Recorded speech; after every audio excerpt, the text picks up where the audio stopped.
Welcome into the Hot Corner for Must Be a Wednesday, but it's always a Wednesday around here. Patrick Harris in with you tonight. Joe Fisher out of the building. He must have died, so time to step up to the plate. Our fantastic producer will slide into that two-chair and do double duty tonight. Mr. Jordan Schultz, how are you, my amigo? Happy hump day. Tired, but good. I'm happy to be out of the snow and just in the rain. Yes. I can drive. I can walk. We're good. I drove to work today. Hell yeah. On 205. Ooh. I did it yesterday. Yesterday was the first time I'd been on 205 in a week.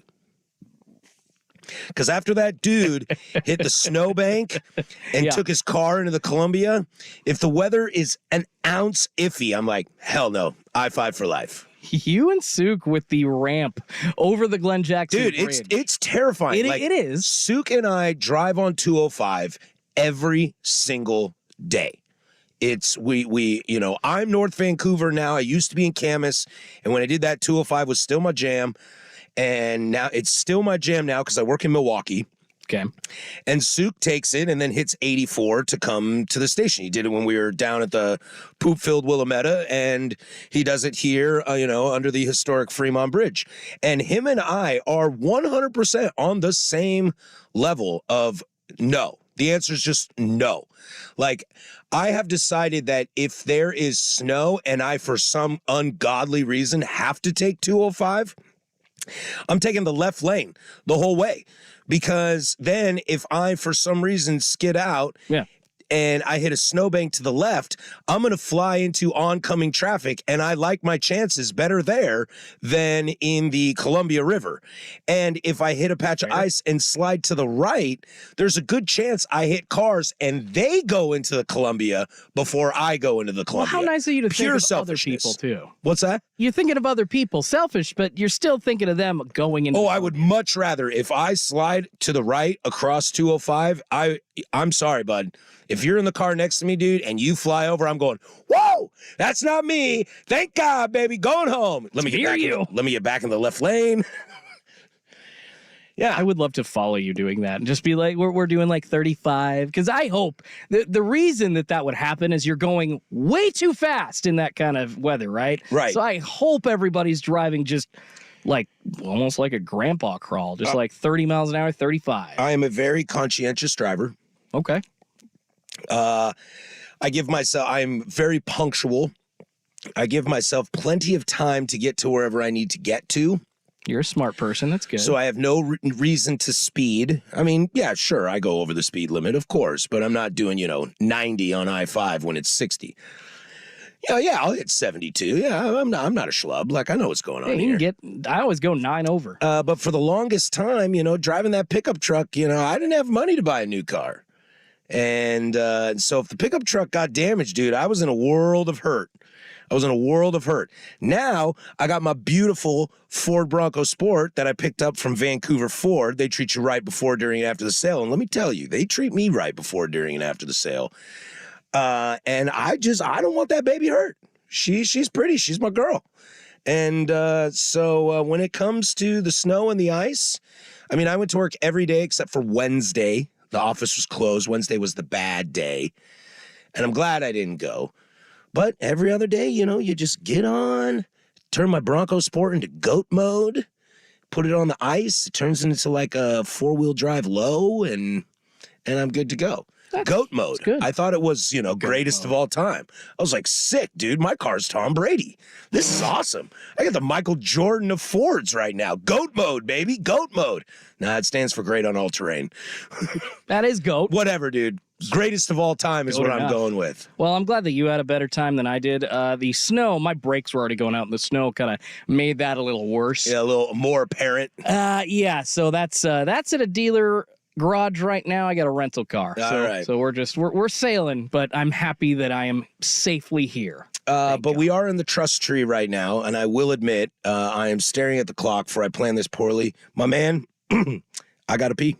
You got to go. I got to go so bad right now. Nature calls. But in the old days, I just pee in a bottle right now as I'm talking to you. But now that we're on YouTube, you can't pull the old... Figured I didn't want to share the goods on YouTube. We might be banned, you know? You can't pull the old Dumb and Dumber, unfortunately. Right. Damn.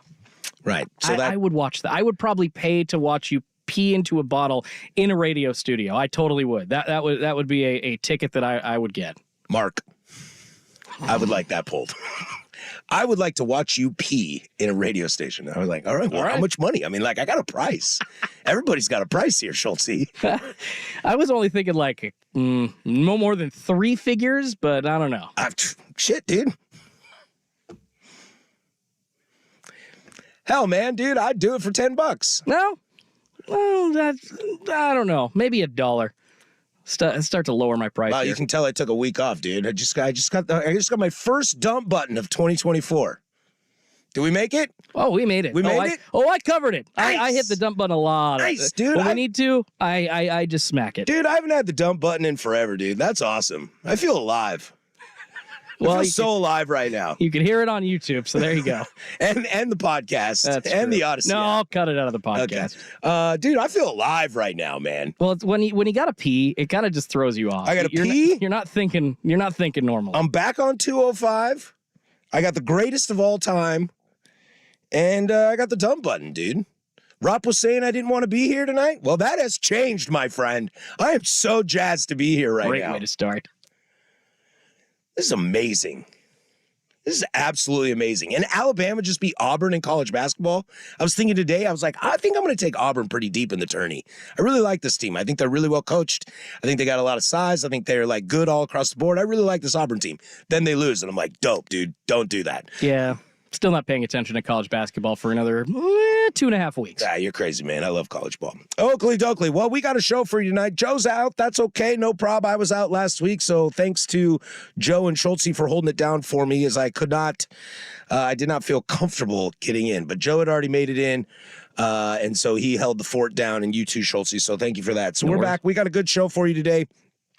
One of my favorite shows of the year is always the Hall of Fame. The Hall of Fame, to me, in baseball is something so revered and so great, yet so controversial and such a great topic to chat about as, I say ours, us baseball lovers. We have the best Hall of Fame. We have the best Hall of Fame. It can be a giant pain in the ass sometimes, but you can look at some writers and say, you're a bitch. You see how now I'm using the good swear words. There you go. You're leaning into it. It can drive you bonkers sometimes, but I do really feel like this is the most fun and the most engaging and great stuff to talk. So this is one of my favorites. So we're going to be heavy Hall of Fame. We'll look at future ballots. We'll look at this current ballot, guys that made it, guys that didn't make it, how this is shaping up to the future. And if we're lucky, we'll get into some other news and notes around the league. And if we're really struggling, we can talk some Harbaugh. I know we've been free and loose on this show of late, which I'm kind of into. The idea that baseball doesn't rule everything around me. Into a little experimentation, are we? Yeah. Joe kind of put that bug in my ear, and I was like, you know what? I've been watching the NFL playoffs. We could preview games because I know you're out tomorrow for prime time, and then Buck's back on Friday. Yes, sir. You might need a little fill. We might switch over to some. Who knows? Who knows what we're gonna do tonight? Just hang on, and we'll be right here. 503. What? I just blanked on the 8646-FAN. 864-6326, Vancouver Ford line, text line. When we come back, let's dive into 3 new members of the Major League Baseball Hall of Fame. How we feel about this. That's next. Portland Sports Leader, 1080 The Fan.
7:17 here, Portland Sports Leader. Don't you forget it. We are live from the shadows of the historic Fremont Bridge.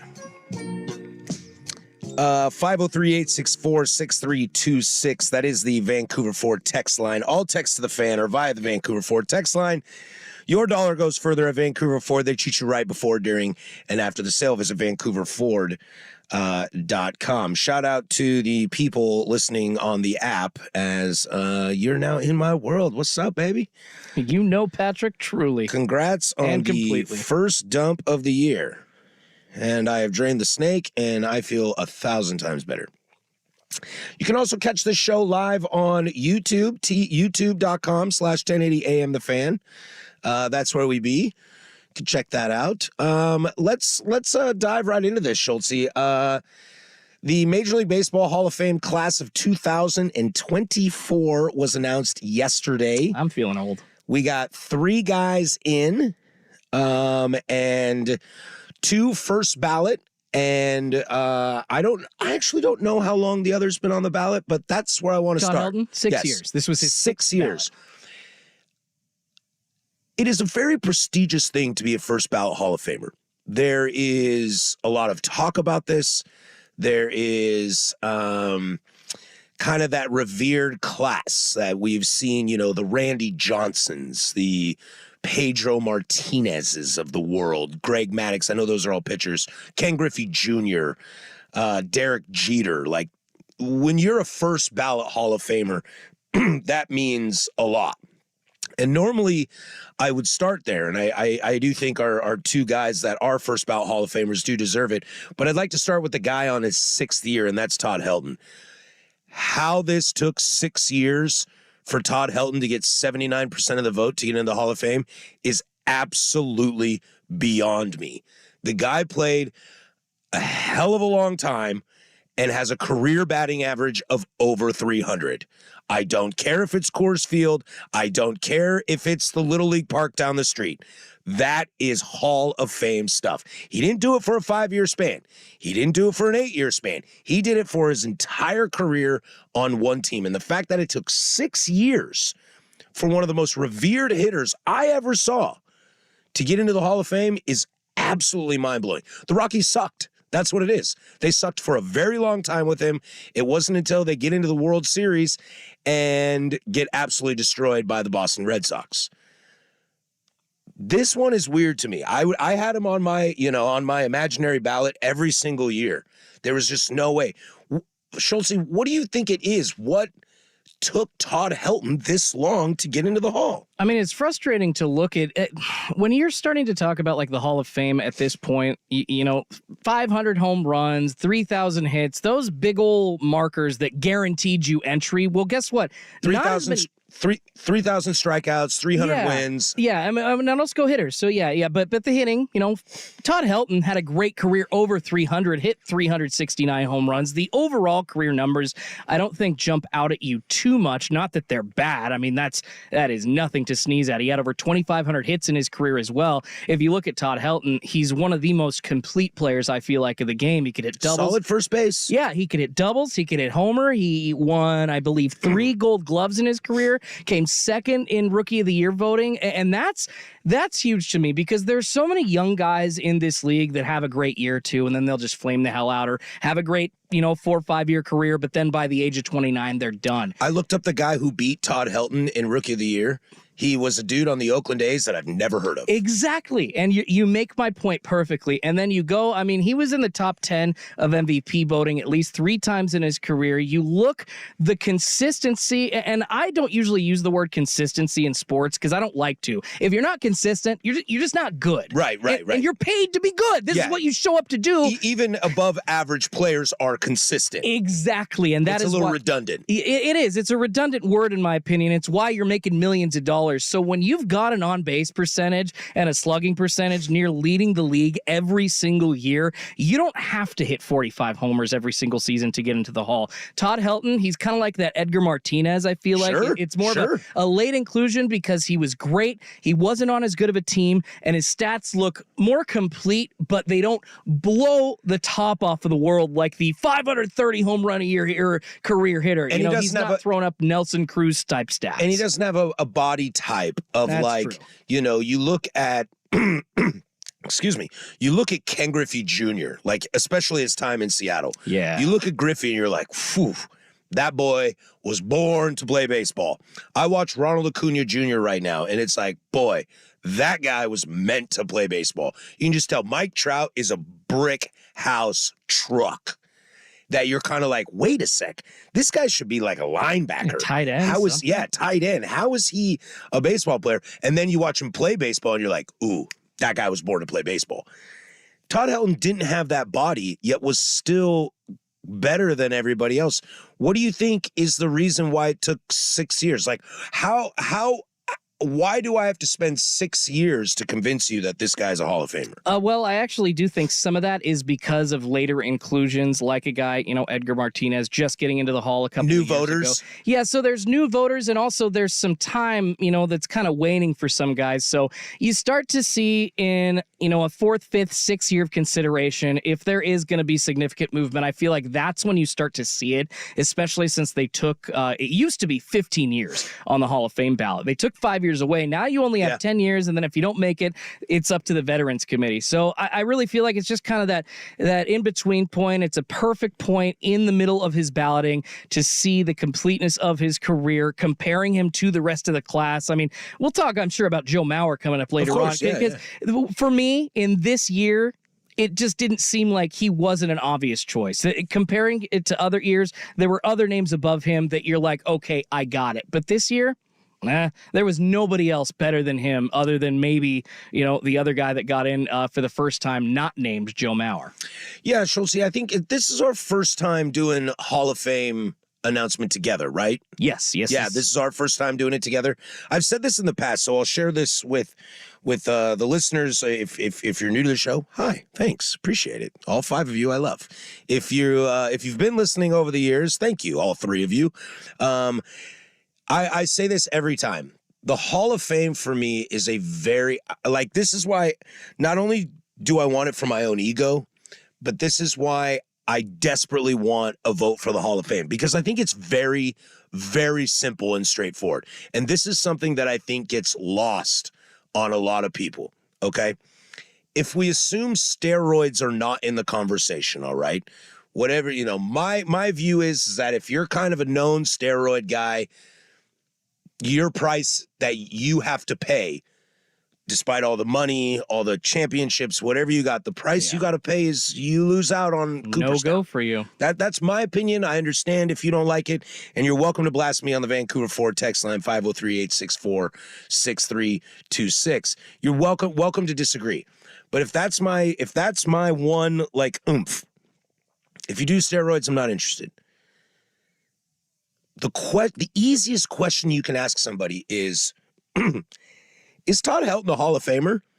And there's only 1 or 2 answers, and it's not yes or no. The answer is either yes, or the answer is and once you say the answer is no. And that's your opinion, obviously, and if you're an educated person and your answer is that tells me you have doubt. Never in my entire life, in the 6 years Todd Helton has been on this ballot, have I ever said, yeah, I think so. No, it's always been like, yes. Todd Helton's a Hall of Famer. The man batted .316 in his entire career. He played from 1997, really 98 is his rookie year. That's when he finished second in Rookie of the Year. He played from 98 to 2013 and batted .316. And his last 2 years, his last season, he played 124 games and hit .249. And he still has .316. You're looking at years of his rookie year, .315, .320, .372, .336, .329, .358, .347, .320, .302, .320. Has a dip at .264 in an injury year of 2008. .325 the next year. 256 the next year. The next year, it's 302. Like this, yes. The answer is yes. An ungodly amount of yes. And that's what kind of drives me crazy. If you don't want to put a guy in for a first ballot, like if you don't believe, he's one of the Griffeys or the Riveras or the Maddoxes of the world, I'm fine with that. Robbie Alomar spit in an umpire's face, and his punishment is he wasn't a first ballot Hall of Famer. If I go back on it and you ask me who's the greatest second baseman of all time, my answer is probably Robbie Alomar. Yep. But he paid the price because he spit in an umpire's face, and that's kind of a big no-no. That's the character clause in what gets you into the Hall of Fame.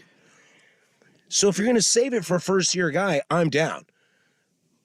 But how is Helton okay in 6 but not in 2? Like Biggio. Biggio didn't get in his first year, but Biggio got in his second. Because people were like, you know what? You're great. You're a Hall of Famer. But first ballot is saved for guys like Ichiro, who we'll talk about later on looking at the 2025 class. I don't get the let's wait 6 years. Let's wait 10 years for Edgar. Let's wait 10 years for Tim Rock Raines. I don't believe Raines is a Hall of Famer. And if it took you 10 years to convince yourself, that's not a good vote. I mean, the only time that I see the Edgar 10 years is BS. Yeah. Because that's the DH garbage that you eventually convinced yourself was okay because you knew you were going to get yelled at for it when you voted for David Ortiz. Yeah, it's like, how are you going to put David in if you don't put Edgar Martinez? Right, Edgar's one of the greatest hitters. If I put my top 10 list together of the greatest hitters I ever saw, I started watching baseball religiously in 95, dabbled in 94.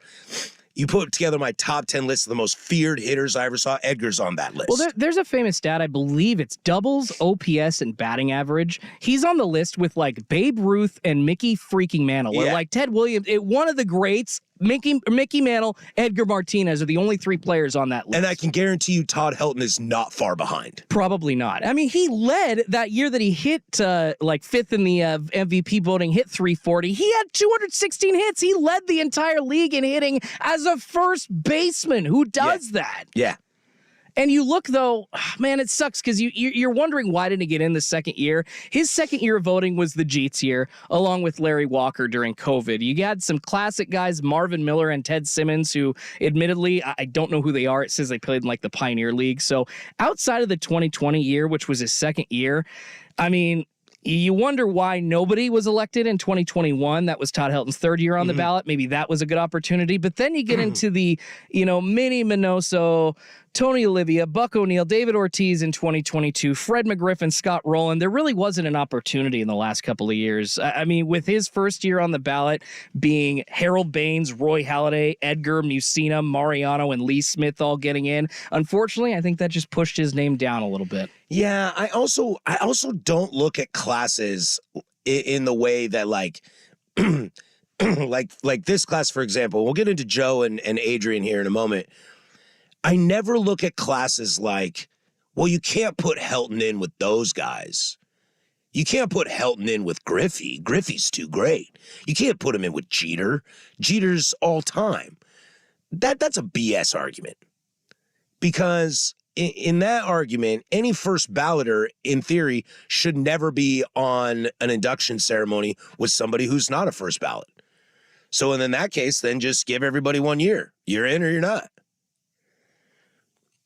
I don't know. The Hall of Fame. Massive shout out to Todd Helton, I guess is what I'm trying to say. Well, the Hall of Fame voting is already so messed. And I personally never thought they should have shortened the length on the ballot from 15 to 10 years. I kind of thought that was like a stupid thing to do in the first place. It just gives people less of a chance. So I don't know. I hear you. I understand. But at the same time, there are just so many good players out there that sometimes you just kind of forget about one for a couple of years.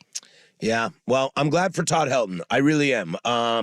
He is probably the last guy that I was a little late to the party of in terms of watching their whole career. Chipper and Jeter are always my benchmarks because they both came in 95, and that's when I really started watching baseball. So I saw those were the first guys to go to the Hall of Fame that it's like, I saw your entire career.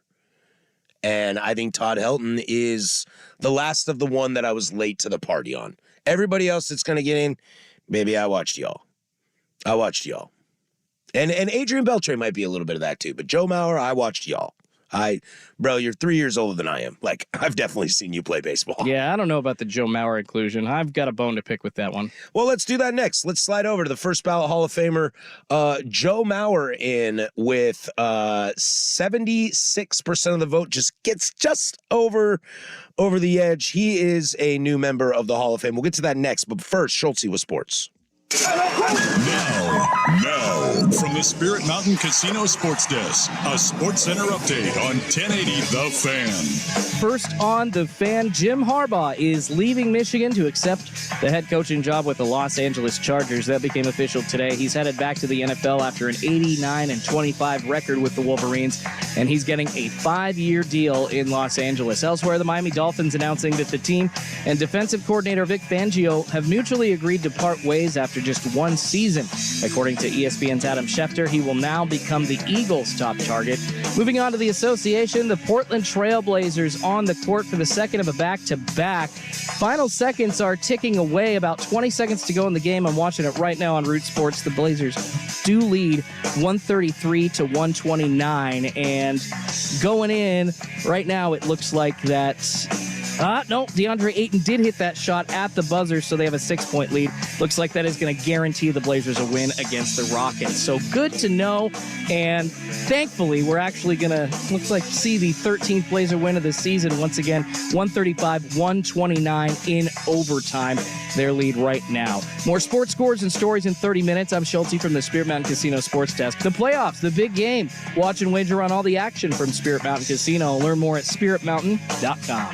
If you can't find the humor in today's NBA, you're doing it wrong.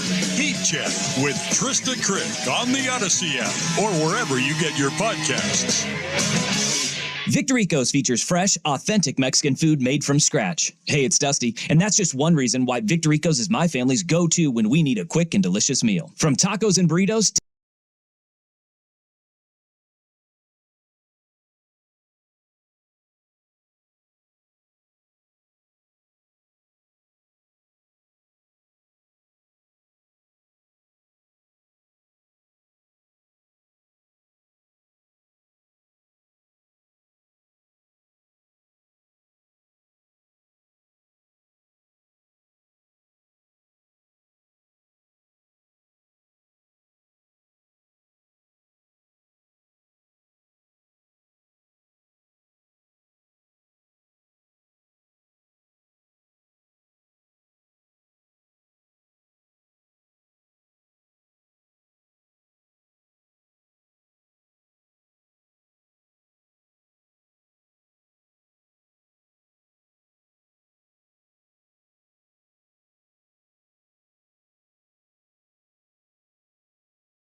of the hot corner talking some heavy Hall of Fame stuff. It's always so fascinating and has great conversation. And like we mentioned last segment, Schultz, I didn't realize that you and I have never had the chance, with or without Joe, to really dive into Hall of Fame stuff. So, like, I get excited because now I want to know, like, Schultze's a baseball guy. What's his Hall of Fame criteria? Because Joe and I have been doing this show, when he was producer and all that. We've been doing this for a while. So, like, I know where he is. And I think him and I are very similar in how we feel about stuff. But I also don't know if that's me yelling at him long enough to just cave in and decide. But the next guy that got into the 2024 Hall of Fame, just over 75%, 76.1%, that would be catcher, first baseman Joe Mauer, Minnesota boy, played his entire career for the Twins. Some stats real quick on Joe Mauer, just to catch you up in case you're listening to a baseball show and you've never heard of Joe Mauer. He's got 2,100 hits. Only 143 home runs, which is hilarious. But he's got a .306 career batting average. He's got 5 Silver Slugger awards. He won the MVP in 2009. And he's got 3 Gold Gloves as a catcher in 3 straight years. That is his Hall of Fame resume. Came into the league in 2004, although 2005 is really his real season. 2006, his third year or second year, however you want to say it, made his first All-Star game. What I find great about Joe is he is an extremely likable guy. Usually smiles. He's the hometown kid. He's got the Minnesota accent. Never left. Transition from catcher to first. He is on, I believe, the first World Baseball Classic team for America. Sounds right, yeah. And was the best hitter on the team. We did not win that because America, for some reason, can't win the World Baseball Classic, although we have, but you know what I mean. I love Joe Mauer. I watched his entire career. He's 3 years older than I am. He came into the bigs my freshman year of college, so I am like a full adult in watching Joe Mauer. And I loved the way he played. I loved how he caught. I knew he's probably the first guy that they had to transition from catcher to first base for longevity purposes. I always liked him. I thought he was a very methodical hitter. I saw a fun thing the other day about his entire career against Max Scherzer. He owned him. The one, and Scherzer, like, changed how he pitched just so he could strike out Joe. The last time Scherzer and Joe Mauer faced each other, Scherzer struck him out. And it's the only time in his career. And I just found that fascinating.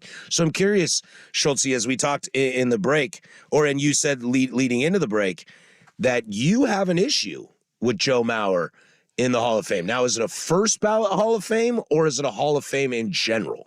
Both. And so I'm taking issue with the fact that not only is he in the Hall of Fame, but he is a first ballot Hall of Famer, as we were just on the heels of talking about a player. Maybe it's because of the Coors Field homers, but just talking about Todd Helton waiting 6 years to get on the ballot. By the hair of his chinny chin chin, he is a first ballot Hall of Famer. I cannot believe, when you look at his career as a whole, obviously he's a great player.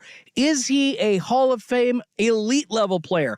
Hell no. I don't even think he's in the top 10 catchers of all time, Patrick. It's so mind blowing. I don't. What is it? He's a great what? What is it about him that there's not enough there. He's a great singles hitter. He gets on base, but he looks, when you look at his stats overall, like a middle infielder for his career. He had 1 year, his MVP year, which I get it. He hit like 360. 365. Usually guys that are hitting that frequently, that well in a year or two. 444 on-base percentage, a 1.031 OPS. I think it's funny that I mentioned this because he's on the list of Pro Baseball Reference's comparable players. Dustin Pedroia had a very similar MVP season as a second baseman for the Boston Red Sox. And then you look further. We'll talk about him No, later. but then you look further at guys that had similar careers career stats-wise, Ray freaking Durham, the middle infielder for the Chicago White Sox and Indians, and then whoever the hell else he played for, I think the Brewers at one point. We're talking middle infielders that are maybe good, not great, and those are the stats as a catcher because he won Gold Gloves. Attach that to him and a 15-year career. I'm sorry, the 15-year career for me doesn't count either because the longevity doesn't actually. It's not longevity. He had to play catcher for part of his career before switching to first base. So I've got many issues. I think there are so many other players. You look at the Hall of Fame balloting this year. I mean, Chase Utley only getting 29% of the vote. Bobby Abreu only 15% of the vote. Andy Pettitte, he didn't take steroids. He took HGH. He admitted it. He's not a D-bag. There are so many other guys that you could have put higher on this list. David Wright? Omar Vizquel at 17%. Well, Omar Vizquel, there's highway robbery. Well, yes, there's a lot of Understood, but that guy is maybe the greatest defensive shortstop of all time, not named Alex Rodriguez. agreed. But when you're facing some issues off the field, I hear you, but off the field issues are always going to take votes away. But David Wright getting 6.2% of the vote and Joe Mauer gets 76%. So many issues here. Well, I think, there's a great text that just came in on the Vancouver Ford text line. It says, Joe Mauer is great because he was always available and consistent.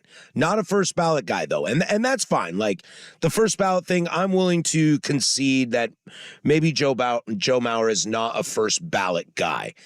But his body of work, that texter's spot on. I mean, he always played, he always hit, and he was always there for them. I think Joe Mauer's biggest problem is he played on a bunch of crappy Twins teams. Yeah, I mean, and isn't the Hall of Fame usually reserved for great players on great teams? I would actually champion that Joe Mauer is probably the one Hall of Famer or less than, like, you can count on one hand total that are from crappy teams in the Hall of Fame. Paging Ken Griffey Jr., They had way more playoff success in the mid to late 90s in Seattle than the Twins ever did during Joe Mauer's career. Way more? I don't know about that. 95 playoff run that saved baseball in Seattle. The 97 wild card season. Tony Gwynn went to a World Series and got humiliated. Not him personally, but the Padres got humiliated and then never sniffed anything again. I don't think this isn't the NFL. Okay, Tony Gwynn's another good example. This isn't in the sense of like or the NBA. If you don't win a title, you're not good. If Dan Marino has a Super Bowl ring, there are people out there that are arguing he's the greatest quarterback ever. But because he doesn't, nobody gives him the light of day.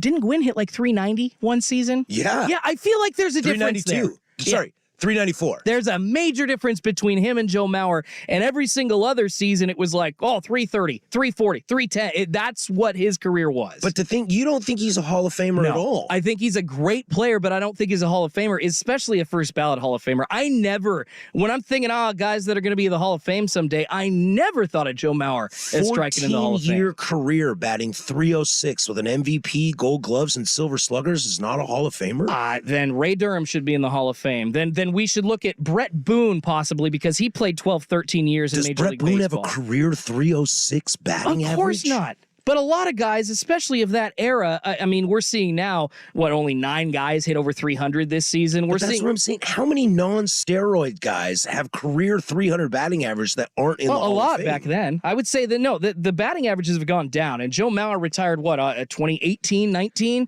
And he wasn't as great at that point of his career, but he was still hitting 260. When he was hitting 300, it was a little bit easier to hit in Major League Baseball. I'm okay with the idea that Mauer's not a first ballot. I'm okay with it, but I'm also not really a first ballot, reserved guy. Like I said, the answer is yes or And if the answer is anything but an instant yes, then the answer is no. Argue you want about first ballot. Joe Mauer's a Hall of Famer. Okay. I think what do we got here? 1, 2, 3, 14-year career. There's 10 years of that people would have died to have Joe Mauer. I guess. I mean, I you know what? Maybe the crappy team is making me look down upon him in some way, but you just look at the stats and there's a lot of hits that don't accomplish anything. The Michael Brantley rule. Yeah. Yeah, Exactly. I love Michael Brantley, and everybody's like, "Yeah, that guy's only good at hitting when nobody's on base." And it's not like Joe Mauer. I mean, he never got over 100 RBIs in his career. And I at the beginning of this, talking about Hall of Famers, was saying how those stat levels maybe aren't necessarily as easy to obtain. Sure, So, they're all going to have to change. but you look at a guy never in his career, 15 years, and the most RBIs that he ever got was 96. I mean, I usually think stats are for losers, but in Hall of Fame talks, this is where you Stats are everything. Yeah, exactly. This is where you dive into stuff. And I see a good hitter, maybe even a great hitter, but not a Hall of Famer. 306 batting average, 388 on base percentage. That backs your point. That backs your point. The on base percentage is not that much higher than the batting average. That does back your point. Either way, Joe Mauer will be a part of the 2024 Hall of Fame. Never got over class. 200 hits in a season either. That's wild. That's crazy. That's nuts. That's nuts. Because usually good hitters like that have seasons of 200 hits. I'll give you that. Schultze, you're making points here. You're not wrong. I disagree. Okay, I get it. But I understand, and usually on this, I'm like, no, you're an idiot. For sure. Joe Mauer is I am an polarizing. And Joe Mauer is polarizing, and that's why he's a first ballot at 76%. Two guys don't vote for him, and he's not in. He might be the luckiest Hall of Famer of all time. I'm going to state that now. So good job, Joe. Congratulations. Yeah, you're about as lucky as Brittany Mahomes getting to be friends with Taylor Swift. All right, when we come back, let's dive into the first ballot guy that 95%. I think he was left off 13 ballots. And I'll tell you why this is the most surprising one to me of all three. We'll do that next. The Hot Corner, today the Fan. Portland Picks.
Coming up in the second hour, we'll get into some more Hall of Fame. We'll look at the future. Maybe we'll dive into some Mariner talk. Maybe we'll talk football. Who knows? Stay tuned. But I chose Eddie Diaz's walk-in music as it's got that Latin vibe to it. As we slide in, So sexy. As we slide into one of the highest vote getters in the history of the Hall of Fame, and that is third baseman Adrian Beltre will also join Joe Mauer and Todd Helton, along with Jim Leland, who is secretly my spirit animal, getting into the Hall of Fame in 2025. Adrian Beltre is the fifth Dominican-born player to enter the Hall of Fame, which I think is just fantastic. You know, one thing I love about the World Baseball Classic and just the current state of baseball is we are probably, you know, the NBA is not far behind too, but we are probably the most worldwide league there is, even if it is heavy Western Hemisphere. He'll be the fifth Dominican-born player to enter the Hall of Fame. That's Juan Marichal in 1983. Had to wait another 32 years for the next Dominican. That'd be Pedro. And then the floodgates kind of open with Vladdy Sr. and David Ortiz. Adrian Beltre, to me, is fascinating. Is Adrian Beltre a Hall of Famer, Patrick? My answer is, which is a no. But if 95% of voters say yes, then I had to have been missing something. And I don't know if it's some of his career kind of pre-Texas kind of screams steroids to me. But they put in Jeff Bagwell. They put in Pudge Rodriguez. They put in Mike Piazza. They put in David Ortiz. They're clearly... As long as you're not caught. They're clearly letting guys slide if you're a good guy. Now, I did watch a 2-minute clip today. Somebody posted on Reddit about funny moments of Adrian Beltre. And it was fantastic. I really enjoyed it. He doesn't want people to touch his head. That's always hilarious. The relationship between him and Elvis Andrus in Texas is really amazing. It's really cool and fun. Like, you can tell those guys like each other. Mm-hmm. Now, his stats show it, but I guess, and maybe this is on me, I guess every time I watched Adrian Beltre play, I never thought he was a Hall of Famer, but pie in my face, I'm wrong. What is it about Beltre that you loved, Schultze? I mean, the longevity. Minus the 4 years in Seattle where he got paid a buku amount of dollars to do nothing. And hit 30 home runs less than the previous 48 that he had for the Dodgers. It's like, did you stop the roids? What the hell? The longevity of his career, I mean, he just kept hitting. He kept hitting and he kept hitting. And there was never a point where you thought, oh, he's going to be like this 600 home run career hitter. He's going to be like one of the greatest hitters of all time.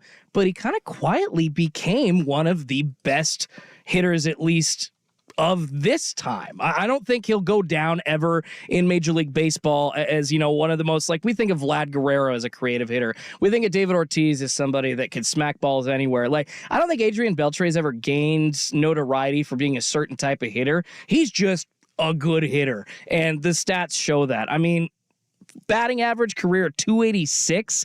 You look down, 48 home runs. Yeah, he had a crappy year in Seattle after that, but then pretty consistently in Texas hit over 30 when he was healthy. I wonder why. Maybe some HGH. I don't know. Allegedly, I know nothing. This is just a stupid, chubby radio host here talking out of his ass. But I do think that he is definitely one of the better hitters of this era. And when you talk about third baseman, I mean, he's been in the MVP voting a couple of times in his career, the top 10. He made it 3 times, and then he also grabbed 3 Gold Gloves as well. I think he should have won a Gold Glove. I count 5 Gold Gloves. No. Excuse me. Yeah, I wasn't even looking at the Mariners. 5 Gold Gloves, 4 Silver Sluggers. So it's pretty complete. And we were just bitching about Joe Mauer not having any numbers.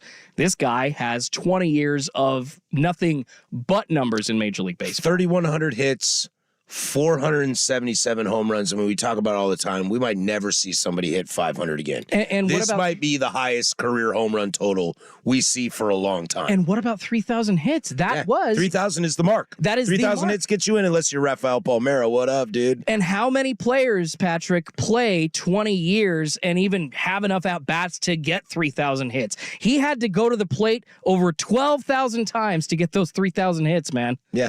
That's a long career, and when you stick it around like that for that long and everybody loves you and you just don't put up with any BS, yeah, you mentioned the nice guy factor. A guy like that's always going to get in. And I'm frankly surprised that he didn't get every single vote. Yeah, we have a texter texting in too on this 503-864-6326. 1,700 RBIs. Oh, yeah, I'm not even thinking of those. That's clutch is what that's that a is. lot. That's That's a lot. You can show up when you need to. And I think one thing that benefits Beltre a lot in this too is let's talk about third baseman in the Hall of Fame. There ain't many of them. That's a great point The as hot well. corner is a tough place to play. And I mean, that's why we named this show that, because this is a tough place to play sometimes. Well, Beltre did it for 20 years without a cup. You know, so Adrian Beltre, Scotty Rowland, Scotty Baseball as I like to call him. A-Rod. No, I'm talking about Hall of Famers. Oh, sorry. Yeah. Scott Rowland, Best third baseman of all time is what George I was thinking. Brett, Mike Schmidt. Frank, not Frank, but Brooks Robinson. Yes. You know, there aren't a lot of third basemen. The next third baseman going to the Hall of Fame might be Nolan Arenado, and that's in 10 years. Like, third basemen don't get in. So I do think, and I don't mean this as a slight, I mean this as a compliment. I do think playing third base helped him a lot. It's a very difficult position to play that not a lot of people get a lot of credit for. And if you can do 1,700 RBIs, bat over 280 for your career, play for 20 years, 3,000 hits, on the cusp of 500 home runs, that's going to get you in. You think Nolan Arenado is going to hit those numbers? I don't. And Beltre also stayed on the field his whole career, too. He played, it was the final year of his career where it looks like he played the most games at DH of 44, but every other year it was just like a day off here and there. And they kept him in the lineup at third base in the middle of the order. So, yeah, Yes, why aren't you a Hall starting of Famer? in 2002, 159, 158, 156, 156, 156, 149, 143, 111, little dip his last year in Seattle, 154, and 156, 161, 140. Like, the dude played baseball. Well, and that 111 is because he got hit in the in Seattle. All right. And That's we all when we figured, learned he didn't wear a cup. no, you don't wear a cup, Adrian. Yeah. Oh, my God. So congratulations to Adrian Beltre being a 95 percenter. I believe I saw the number was 13 people left him off their ballot. That's pretty rare air. So congratulations to Adrian Beltre. That fills out the 2024 Hall of Fame class. Let's pivot now to 2025, where I think there's a lot of interesting questions going into 2025 as we stick with this heavy Hall of Fame version of the Hot Corner. Don't go anywhere. Loaded second hour. This is the Hot Corner, Portland Sports Leader, 1080 The Fan. The Fan 411. Head to the contest page at 1080thefan.com for your chance to win a pair of tickets to see rock band Sum 41 when they come.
Out on the Service Patriots podcast. Service Patriots, your home comfort solution for all your heating and air conditioning needs. Check out the latest special offers for our listeners. That's you at servicepatriots.com/thefan. Sticking with this Hall of Fame edition of the Hot Corner is Joe Fisher's about to travel, and if he's just like me, and if I'm leaving on a Thursday, brother, 7 to 9 doing this show, I can do some more important things then. No offense, but like that time becomes very, very valuable. Hey, family and personal stuff first, right? So Joe will be back next week. Travel safe, my friend. So it's just me and Schultz holding it down. We spent the last hour talking about the 2024 class, and I thought it'd be fun to kind of slide into I always like to project ahead and look and see what the future holds and what the 2025 class might be. And then, I'm feeling maybe a little football coming in. I might want to break away from baseball. We'll save like Mariners off season for next week and maybe get into a little football. That sound good to you, Schultz? That's fine. Okay.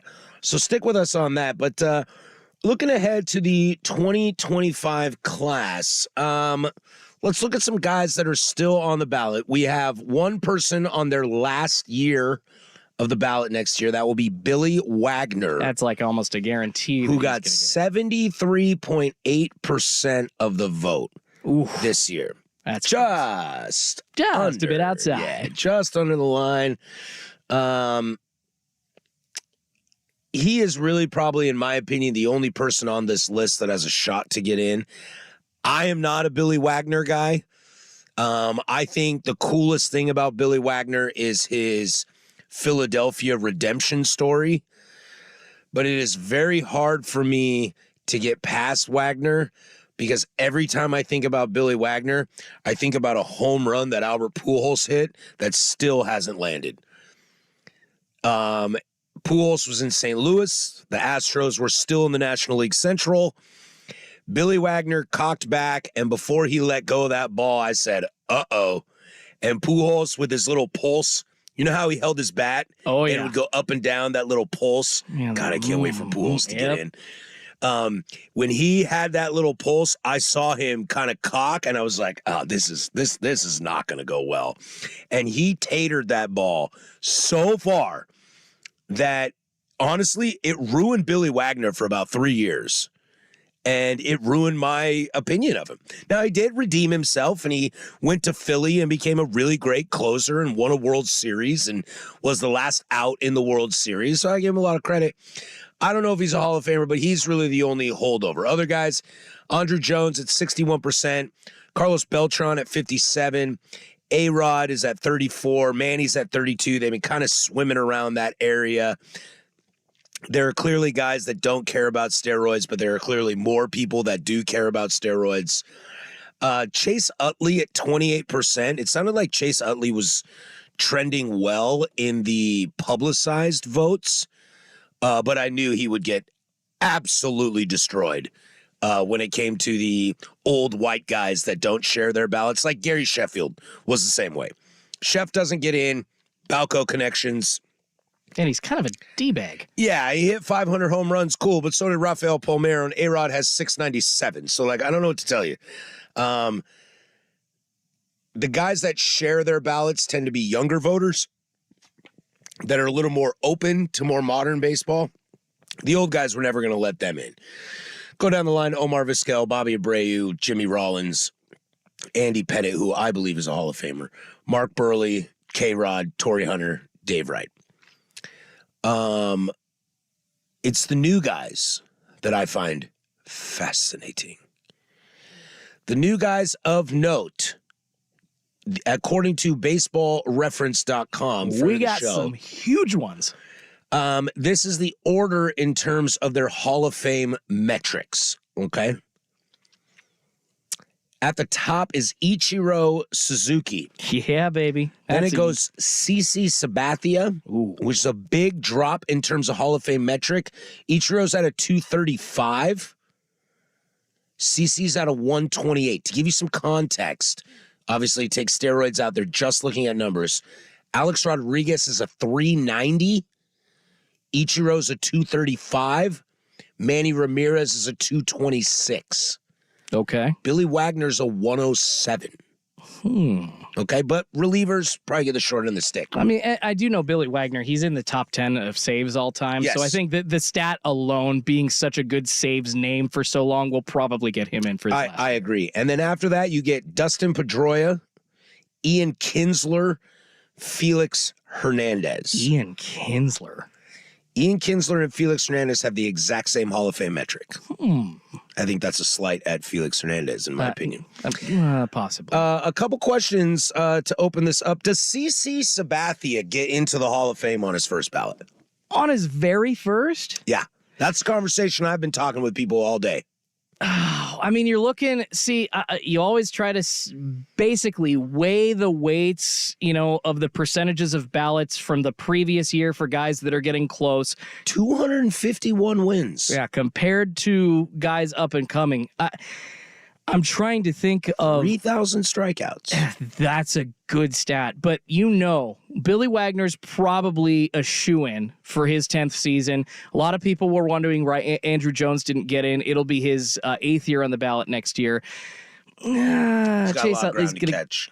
Chase Utley's gonna gain some ground, but there are votes to grab for CC. The thing is, though, obviously Ichiro's gonna be near unanimous, if not unanimous, at this point. And I'd like to get into that. Absolutely, next. Yeah. But just trying to weigh like what the voters are gonna do next year, I'd say that he's got a good shot at getting in on his first time if, there's really no other pitchers or big position hitters other than Ichiro that I'm missing here. So I think he's got a good shot, but 75% of the vote, I don't know. If he doesn't get in year one, he's definitely getting in year two. 251 wins, 3.74 career ERA. I'm not usually worried about career ERAs because guys in the beginning and in the end kind of suck. No, you really need to look at WAR and adjusted ERA. Yeah, and I mean, I love the 3,000 strikeouts. That's usually the litmus test right there. Yep.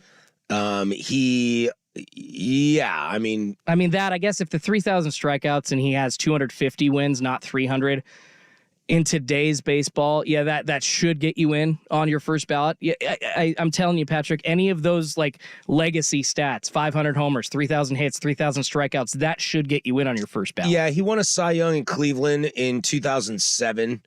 And in 2008, he was traded midway through the season to Milwaukee, and everybody was like, well, you can't give him the Cy Young because, he's only been in the National League for a few games, and he didn't win it that year, but he was the reason they went to the playoffs. Wasn't he like almost undefeated for Milwaukee? He pitched like a 2 ERA. Thank you. 11-2 with a 1.65 ERA. That was one of the best runs a pitcher has had since Pedro or freaking Randy. And then the next year, he signed for $1 billion for the Yankees and won a World Series. Yep. Yeah, I think he's a Hall of Famer. Is he first ballot? I don't know about that, but I think he's a Hall of Famer. You know what? You've convinced me. At the beginning of the segment, I was kind of waffling. Probably second. No, I say first. Real quick, and then we'll get out of here because I want to spend some time on these two Mariners on the list. Is Dustin Pedroia a Hall of Famer for you? Done. You just said it. Yeah, I gotta say no. Yeah, he's got 299 career batting average, less than 2,000 hits. He was a great team leader for the Red Sox. He Fun to watch, like polarizing character. Integral part of their World Series wins in 2004, 2007. Sure. That doesn't mean he's a Hall of Famer. I'm out. I just hate his face. Well, he does kind of look like a D-bag. And he started balding at the age of like 26. Whoa, amigo, let's hold but no, hear me out, Patrick. You gracefully accepted it. That dude looked like a 48-year-old as a 28-year-old, and it was hilarious. All right. Well, let's slide over and we'll wrap up this conversation with these two Mariners on the list. Very different guys on the list. How do they favor going into the Hall of Fame, and how will history look at them? We'll do that next. That's Jordan Schultz. I'm Patrick Harris, 1080 The Fan. At Spirit Mountain Casino, exhilaration finds you at every turn, and big-time winning reaches all new heights. Excitement brings the heat. Comfort sweeps you off your feet. The action, you guessed it, can't be beat. It's Oregon's premier destination, made for players who love the game.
we'll slide over to the NFL. We'll take a quick peek at these playoff games coming up this weekend, as the Final Four could not be more fascinating to me than it has been in a long time. I'm really looking forward to these two games. I blame Sook for making me watch football, and now I can't quit it. My wife is like, "What the hell are you doing watching football?" And I was like, "Sorry, babe, I can't quit it. Can't quit." You just get sucked in, man. You just get sucked in. 503-864-6326. That is the Vancouver Ford text line. Answering a couple questions from you guys. Somebody mentioned Don Mattingly about being a Hall of Famer. I believe that answer is yes. I believe the Veterans Committee will make that correct at some point, especially as he continues to work in baseball and seems to be one of the smart guys, one of the nice guys, and massively respected. I think Donnie Baseball's, his nickname's Donnie Baseball. I think he is the victim of playing in the worst decade of Yankees known to man, and that's not his fault. No. Andre Dawson, a Hall of Famer? Yeah, I'm going to go with Andre Dawson's a Hall of Famer. Didn't he play over 20 years? Yeah, Hit over 400? yeah, I'm in on Andre Dawson. So he's not in the Hall of Fame, but No, Joe he Mauer, is. He is. Yeah, they put him in. Oh, thank God. I'm Right? just like, Didn't they put him in? I got to go look. I thought so. 'Cause I know he's a mortician now. I know that about Andre Dawson. Let's see here. Yeah. Yes. Baseball Hall of Fame Yeah, induction in 2010 with 78% of the ballot. And it took him 9 ballots. Yeah. But Joe Mauer got in on his first. What are we doing? And then the last one is to the texter that doesn't think Scott Rowland is a Hall of Famer. See my argument about Don Mattingly. He is known to me as Scotty Baseball. Maybe the greatest defensive third baseman, not named Nolan Arenado. I love Scott Rowland. Scott Rowland's one of my favorite players I ever watched my entire life. Maybe I'm biased. That guy's a Hall of Famer. He played on some crappy teams, unfortunately, during his career. I do remember, I still remember when he got traded from the Phillies to the Cardinals, how big of a move that was in the baseball world. The Cardinals were now all shored up at third base, and lo and behold, the World Series came their way when he was in St. Louis, if I'm not mistaken. Yeah, big fan of Scotty Baseball. So I'm good on that. Dude won 5 Gold Gloves, I think, maybe 6. I can't remember, but a lot. Let's see, 1, 2, 3, 4, 5. Dang. 5. Rookie of the Year. 1, 2, 3, 4, and he's another 5, guy that played 6, almost 20 7. years. Excuse me, he has 7 Gold Gloves. 7 Gold Gloves, and didn't he play almost 2 decades? 96 is his first year. 97 is when he wins Rookie of the Year. He retired in 2012. 17 years. Okay, 17. Getting close. 281. Dude, Scotty Baseball's awesome. Yeah. But I want to talk real quick before we slide over to the NFL. There's 2 Mariners on this list next year that if they were to go into the Hall of Fame, would both wear Mariner caps. And as the floodgate is finally starting to open up on some former Mariner players, and Ken Griffey Jr. and Edgar Martinez and Randy Johnson, although he is not wearing a Mariner hat, there's a couple guys on this, and I want to start. Let's start with the fun one real quick, and that's Ichiro. Okay, Ichiro's bona fide Hall of Famer. Absolutely. Will be a first ballot. One of the, I told you that list of the top 10 hitters I ever watched play baseball. Ichiro is very, very high on that list with Miggy Cabrera and Albert Pujols. You know what I mean? You're not a true baseball fan if he's not. Yeah. The question that I ask, because there's no off the field drama, I know, former friend of the show, Big John, despises Ichiro, but that's a personal thing.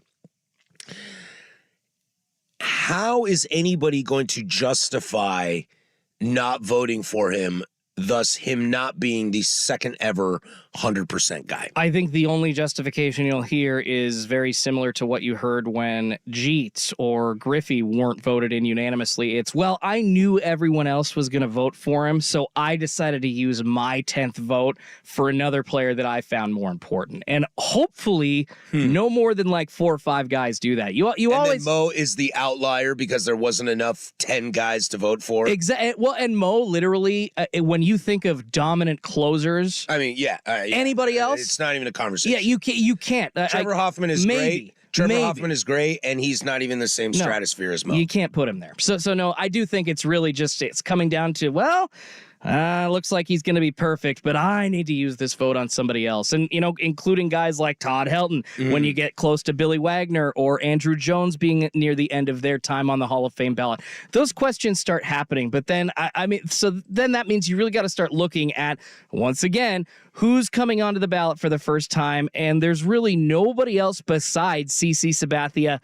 Maybe those East Coasters think that Dustin Pedroia is someone worthy of getting votes, but I just don't see anybody on this list that's going to take votes away from Ichiro Suzuki other than somebody just being stupid. 3,000 hits, a 311 batting average, and came into baseball 7 years after he debuted in Japan. 26 or 7? And that's my interesting counter to the Ichiro thing, that I'm curious with Shohei and Yamamoto and what guys like Yu Darvish and Hideo Nomo and other, not just Japanese, but Asian players in general, Seiya Suzuki, who I'm a really big fan of in Chicago. I can't wait to watch him again this year.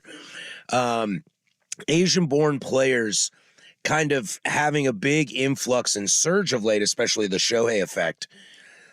I wonder if Ichiro goes in unanimous to help solidify that future, at least Japanese pipeline.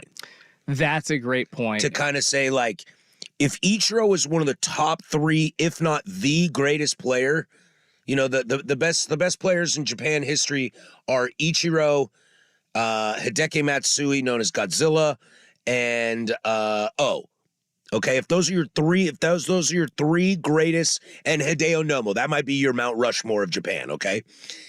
And if that's your Mount Rushmore, and you put in Ichiro, who had 3,000 hits in baseball and batted over 300, 100%, does that not solidify what the Japanese are doing with their game and how it translates to our game? I mean, it does, but I don't know that you vote for guys going into the Hall of Fame because of that. Now, this might be a special circumstance. I mean, I hear what you're saying. That's what I wonder. Yeah, about the international feel of it. Ichiro's special. But so you're thinking because specifically it's Japanese players. I mean, the Dominican Republic or the Roberto Clemente connection. I mean, there's so many players that have been known for kind of trailblazing. He's Puerto Rican. Excuse me, not Dominican, Puerto Rican. My bad.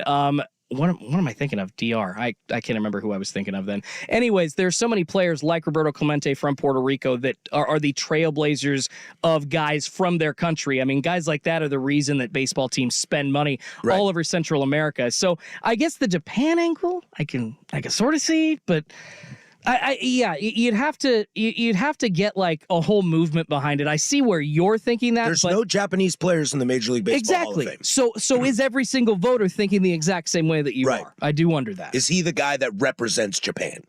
And is that important enough to these voters to make that distinction? It is for me. I mean, he's a bona fide first ballot for me. Of course. But I think it's like, if you could, I put in some requests for some tickets. Multi-day stint. Yeah. And you can choose your priority.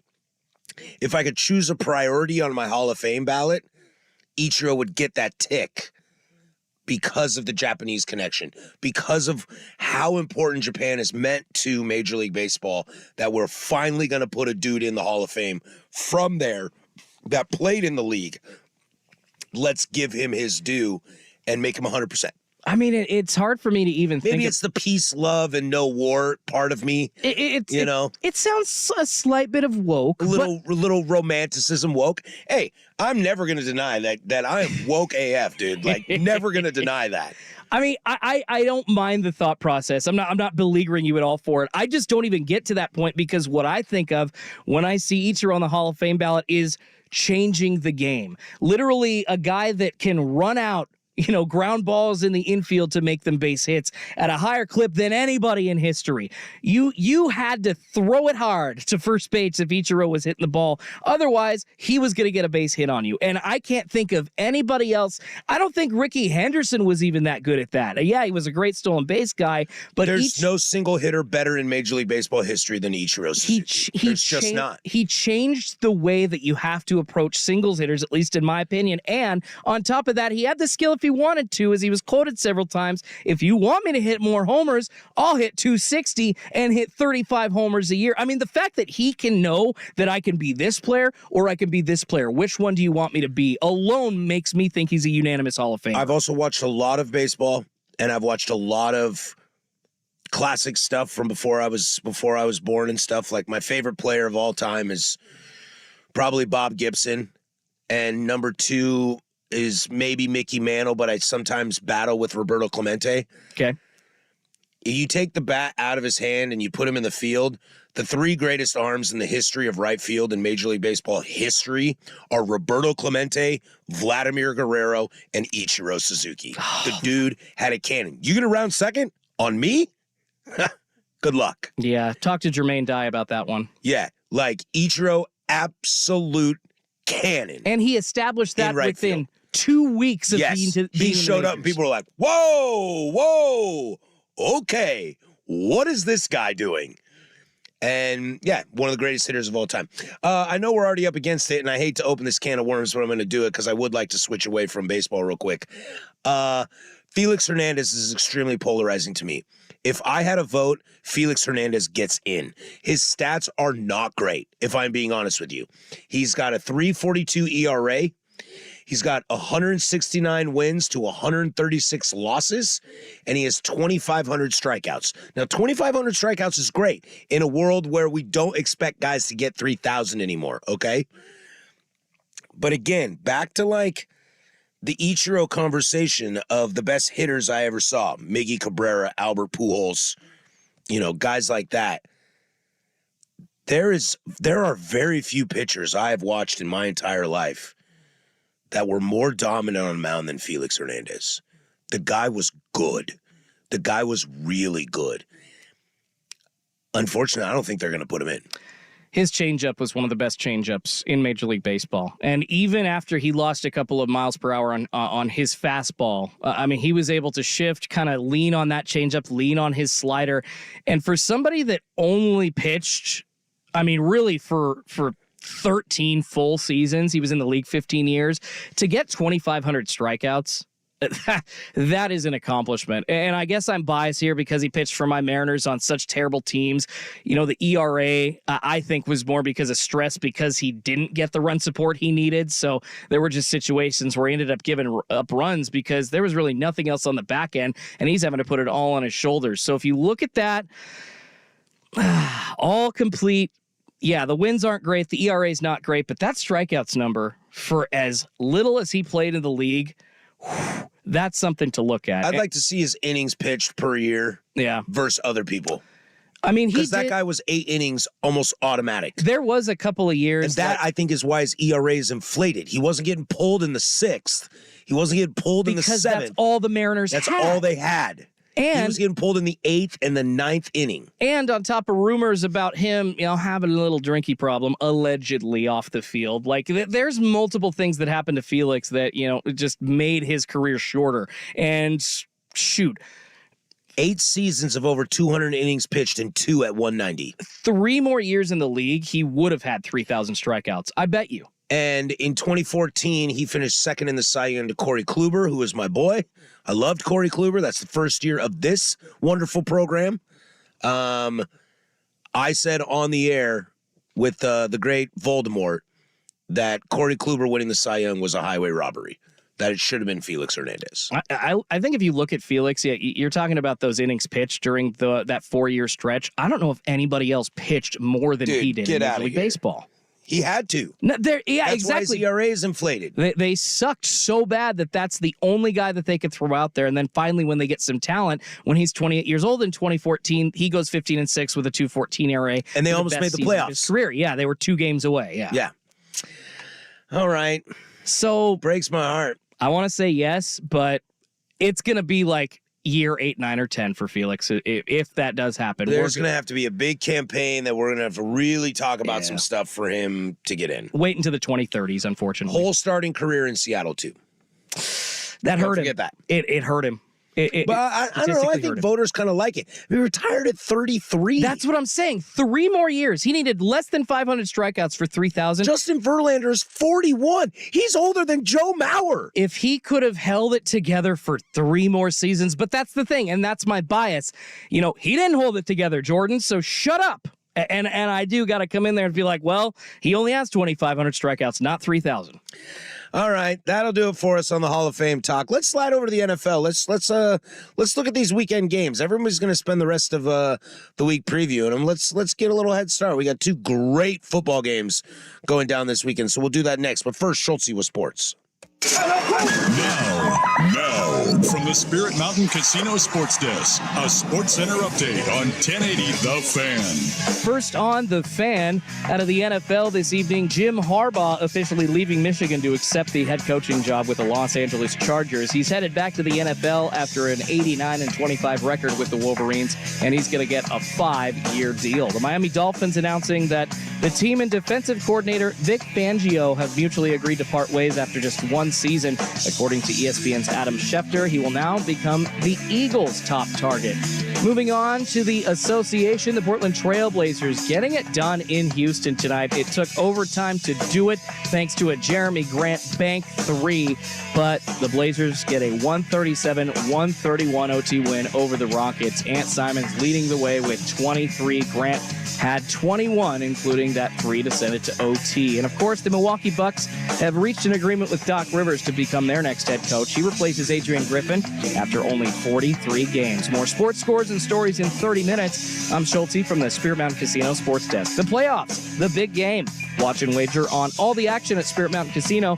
Learn more at spiritmountain.com. Daily Boost is the podcast for in-depth analysis on the sports betting landscape. Listen on Odyssey or where.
All right, let's take a pause from the Hall of Fame chatter and slide over to the NFL, where we got 2 great games this weekend, Schultze.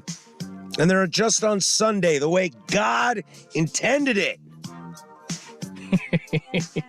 I did have deja vu for the wild cards or super wild card weekend. 2 games each day, Friday, Saturday, Sunday. Deja vu every day. Heck, it almost seemed like one big giant day. I want to create a meme from Michael Corleone's girlfriend when he goes back to Sicily when he's hiding out from the cops in America, and his girlfriend goes Monday, Tuesday, like that's how I feel the NFL. Like, guys, just put it on Sunday.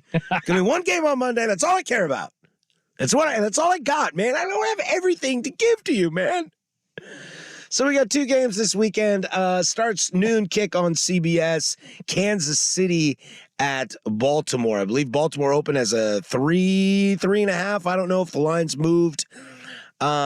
Is this the game that Lamar Jackson finally gets over the hump? Ooh, good question. I mean, I think it's really all he's missing. Yeah. Like you make an appearance, that says something. You know, as a soon-to-be two-time MVP, you make an appearance that at least says something. I mean, after that performance in the divisional game, 2 touchdowns on the ground, 2 touchdowns through the air. He's hit Isaiah Likely, I think, 5 out of the last 6 or 7 games. He is as on as we've ever seen him. He's got the money. He's going to have 2 MVPs. What else do you need to see? Yeah, an appearance in this game plus a win would be good, but I think just getting here at least gets rid of all the questions. It's not a gimme for the Ravens. Right. It's going to be, I mean, everybody was saying, hey, inject the Chiefs-Bills game right into my veins. Inject the Chiefs-Ravens game right into my veins, because I don't know if the Chiefs is going to be able to handle Lambjack on D, and I don't know if the Ravens is going to be able to handle Pat Mahomes on D. It's a great quarterback matchup, but what else does he have to prove? Yeah, I think this will be interesting. If Mahomes can get that offense going and those young players don't make stupid mistakes that they did a lot in the Bills game, but Travis Kelce bails you out because that's your guy. If Kansas City wins this game and goes to the Super Bowl, like, I don't know what to tell you, man. I watched Tom Brady the entire way through, and I was mad at Tom most of the time because I'm a Drew Bledsoe guy. I was like, those are his Super Bowls, loser. But I was very much proved wrong on that. Yeah, I wouldn't, if I was a betting man, I wouldn't touch this game. I just don't know how it plays out. Like, I give a lot of credit to the boys in the morning and Danny and Dusty in the afternoon, the primetime guys. Like, I give a lot of credit to them to break down this game, because I can sit here and say, okay, well, Lamar on 3rd down does this, and Mahomes on 1st down does this, and the Chiefs' defense is the best we've ever seen, but the offense lacks, and John Harbaugh is one of the best all-around coaches. He's like the Mike Tomlin, but on a good team. Blah, blah, blah, blah, blah. You can break all that down. I ain't got no clue how this game's going to play out. I just don't. I mean, I just don't. That's why I want to inject it into my veins. I just don't. Right? It's going to be a good one. Who you take real quick? I mean, that's the thing about. I'm not going to bet this game as far as the spread goes, but I want Lambjack to win, so I'm going to say Baltimore wins on like a last-second field goal. I do, however, Justin Tucker, that Hall of Fame kicker. That hey, ain't a bad place to be. Justin Tucker has if he goes out, dude, it ain't going wide right. I'll tell you that. No, you got a good kicker, and I know Harbaugh is. He ain't like whichever team's coach. Matt LaFleur said that he is praying every time he sends his kicker out there. So no worries for Harbaugh there, but I do think the total 44.5 right now, I think they are going to hit that over. Yeah. Anyways, I think there are going to be a lot of points scored. That might be your bet. Yeah. It's like, I know the Chiefs have a great defense, but man, this is where it all 44 shines. is 22-22. I mean, 27-24 ain't out of the question. Exactly. That's what it was last week in Buffalo. Yeah, and I do believe, like, it's a last-second field goal for the Ravens, definitely over, but that's going to be a tough first half. I bet you it opens up in the second half, but those defenses are going to be rolling in the first half. I'll take the Chiefs simply because I'm not ready to bet against Mahomes. Like, okay. Show me. And if I'm wrong, pie in my face. And if not, then it's like, well, there he is again. There's the kid in the Super Bowl for the 4th time. Okay. That's fair. Cool. Got it. Switch over to the NFC Championship. This one's what I love, I think, about the NFC Championship is when you look at the AFC, we just talked about Kansas City and Baltimore, and I know we're doing this like rapid fire, so it's not awesome radio, but it's at least something for you NFL junkies. Oh, they'll love it. Is Kansas City Baltimore is like very football on football crime. You know what I mean? Like, who do you think's going to win? Well, Mahomes has done this, but it's Lamar's turn, and Harbaugh's defense, but Andy Reid's offense, and Justin Tucker. Like that's football. That's nerd now. Okay, there is nothing on paper that tells me Detroit should win this game. Absolutely nothing. Everything on paper tells me that San Francisco should win this game comfortably. Probably gets out to an early lead, maybe takes foot off the gas a little bit. Detroit comes back a little bit, and then the magic goes out and Detroit goes home, right? But this game, baby, this game's got more emotion. This is the heart. This is like everyone's on board with Matt Campbell. Everyone's on board with Jared Goff. Dan Campbell, sorry. Okay. Everyone's on board with Jared Goff. Like Detroit, the little engine that could. Like, you are the crappiest franchise in my entire life. Once I could learn what the NFL was, I lost Barry Sanders. And since then, you are garbage. This is the emotion game. And I think that's what's going to be so rad. And I hope that, like Green Bay against San Francisco last week, Detroit can keep this a game. I would love to see this game very close in the fourth quarter and give Detroit a shot. I don't think they'll win. I'd bet the farm on the Niners winning this game. The spread, I'm not a gambler, so I'm not sure. But, like, if we go in the fourth quarter and there's like 9 minutes left and Goff has the ball and they're down by 3 points, you're talking about injecting it into my veins? Like, plug that into my brain. Hell yeah. Like, through the cortex. I don't care if I can't see. Like, put that in me. I love the emotional aspect behind Detroit, San Francisco. I mean, I don't think it's a gimme for San Francisco. You got Hutchinson on the defensive end for Detroit. Defensive rookie of the year. He's probably the best defensive player, or like one of the top 3 in the league right now, at least in the NFC. Probably the best one left next to Bosa on San Francisco. I mean, you're starting to think like Aaron Donald's great. I like that Ohio State, Michigan kind of. Screw you. Go Ducks. Donald's getting a little bit older, so the names, at least at the edge rusher position, Hutchinson's right at the top. I don't see San Francisco just dominating Detroit. They got too many weapons with Jahmyr Gibbs and Montgomery and Amon-Ra St. Brown. I mean, it's not like they're stacked as much as the San Francisco 49ers. No, this wouldn't be like if Tampa beat Detroit, if like Baker pulled that out and Tampa goes into San Francisco. I'm like, I don't even know if I'm going to watch this game. But this is fighting. But this is different. This is a fighting Dan Campbell's we're talking about. Yeah. No. And I believe for that reason, along with, I asked on Primetime of Isaac and Suk earlier this week if they thought that Detroit had any momentum going into this game. I heard that in the car ride home. Because he wanted the station right here. There you go. Because of the fan base's support, because of the fact that this was their first division title in over 30 years, you just you think that special feel like that, and you heard me say this too, back right after Hurricane Katrina hit New Orleans and the Superdome was used for recovery. Yep. Then the Saints came back. They won the Super Bowl. It was a great story for the city. Obviously, Detroit hasn't dealt with anything like that. No natural disasters, unless you consider their crappy football team a natural disaster, which I think some football which fans is a fair would. Statement to make, yeah. Yeah, so no, it's definitely, I know Rob and Suk didn't really think the momentum has anything to do with it. You know what, Suk might be right because he's actually played in the NFL. I have not, but I do think momentum is something to take into consideration here. And Dan Campbell and the Fighting Lions, they have nothing to lose. The 49ers here, I feel like, are the ones with something to lose. It's almost like Detroit is not afraid to go and win. Yes. 49ers are afraid to go and lose. Yeah. And I know which side I want to be on when it comes to that argument. I just think the Niners are too talented. No, we're still talking about moving the goalposts on Brock Purdy and wondering if he's good or not. He is. Let's stop doing that. And I hope that they're good at kind of pushing out those distractions, but every time he has to answer those questions, I feel like that confidence drops just a tiny bit. That's true. Kid's young too. You never know. All right. Well, I'll take Niners. You taking Niners? I'm taking Lions. No, I'm taking Lions. I'm taking Lions. Ooh, I love straight it, up, baby. bro. Oh, I love it. God, I love you. All right, so that'll be fun. Make sure to tune in those. All right, we come back. We'll wrap this bad boy up. The Hot Corner, 10A The Fan. At Shane Company, we believe we're all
Yeah, groove. All right, shout out to Joe Fisher, who's going to be traveling. I wish I was traveling. Nope, I'll be here. Schultz, you'll be here. Damn right. So we'll be back next week. Should be at full team strength next week. Could maybe chat a little bit about how this championship games went down. Won't want to preview the Super Bowl. That'd be too far away for that. Maybe the Pro Bowl. No, I'm kidding. Break down the skills competition. Let's preview a flag football Pro Bowl, baby. We could maybe check in on old Doc in Milwaukee, see how that's going. We might have the finishing touches on the rumor of Chip Kelly being the OC for Jim Harbaugh for the Chargers. Have you heard that rumor? I have heard that rumor, and let me just say, I love it. For the sake of what we do, Jesus Christ, please hire Chip Kelly. To see Jim Harbaugh and Chip on the same sideline. That's like Saban and Lane Kiffin. Like, we're talking about injecting things in my brain. Again, open my skull and just plant those antennas into my brain. I would love to see awkward on awkward, ego on ego, and see how that works. It's a situation that is it's set up for drama, but Chip is done with recruiting. He is done dealing with NIL deals. Right. The dude wants to. It's funny. He's like, no, I don't even need a head coaching gig. I just need to go work with a coach. I'll be the offensive guru again and ride off into the sunset. Yeah. I love it. God, I want it so bad. I also know that Philadelphia needs an offensive coordinator, and had Chip Kelly not been the head coach there previously, I wouldn't be shocked if they called him.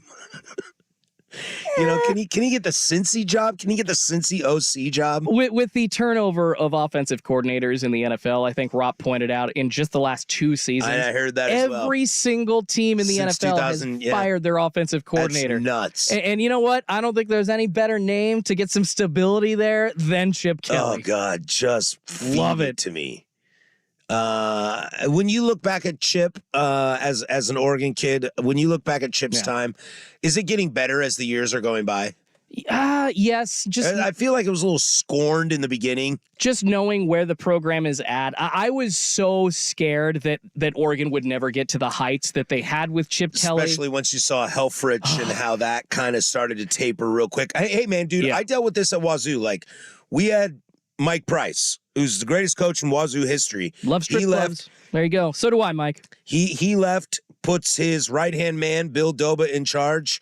And when Doba was finally fired, dude, the cupboard was empty. Absolutely bare. After Jason Gesser left, you guys were left with nothing. And the program never recovered. We had Alex Brink there. Shout out birthday brother to Alex Brink. Yeah, but he had no talent around him. Yeah, and it wasn't until it took Leach to bring the program back. So, like, I feel you on that. I would have been terrified, too. Plus, after Helfrich, then you go through what? What's after Helfrich? Willie? You go Willie Taggart. And then you just get into disaster Mario zone. Cristobal. Yeah, you get into that disaster zone. F me. So yeah, I'm always intrigued about how that stuff's gonna go. And like I said, for what we do, you want to put Chip on a headset next to Jim Harbaugh? I mean, like, that is like fodder for weeks. Yeah, weeks, I'm a YouTube TV guy, and if YouTube TV comes to me and they're like, "Yo, Patrick, Chip Kelly just became the OC for the Chargers with Harbaugh. We're gonna have to charge you $25 more a month." I'll be like, "Done. Sure. Yeah, sure. Whatever, man. Pay me. I have to see this. Pay me." I'll be like, have okay. to see this. I have to see this. Or Chip gets the Michigan job. That would be the greatest thing on planet Earth. But that's never going to happen. But Chip as an OC in the NFL with Jim Harbaugh is must-watch TV, especially with Justin Herbert at quarterback. My God, I'm pitching a 10 in my pants. All right, that'll do it for us. Joe Fish be back next week, and we'll dive into some, maybe talk a little Mariners and what the offseason's looking like, because it's kind of atrocious right now. Where the hell's Cody Bellinger going to land? Is he just waiting out? Chicago trying to get him on the cheap. Plus, we'll dive into some NFL, maybe touch on some NBA. We got a lot to get to, so we'll see you next week. Thanks to YouTube and the Odyssey app. For Jordan Schultz, I'm Patrick Harris. Go do something I would do.